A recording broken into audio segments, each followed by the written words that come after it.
Hello guys, what's up? So I'm back again for another tutorial video. So in this video, I will gonna show you how you can change your name on Spotify, so if you are interested then keep on watching. But before all that, if you are new to my channel consider to like and subscribe for more videos like this, and also, you can comment down below if you have something that you want me to make a tutorial about. So without further ado, let's start the tutorial. So to change your Spotify name, it's actually pretty easy. So to do that, first, of course, you will need to open your Spotify.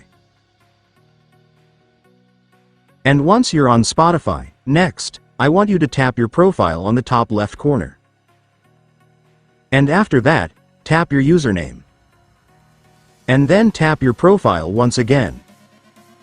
And after that, you will then be directed to the Edit Profile section, which is where you can change your profile picture and username. So to change your username, you just need to enter the new username that you want right here. And once you're done entering your new username, you can now tap the Save button to completely save your changes.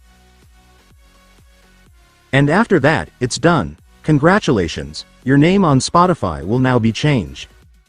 And so that's just how you do it, guys. Now that you've watched this video, you can now do it yourself. So that concludes our tutorial video for today. I hope it helped you. Thanks for watching. Goodbye.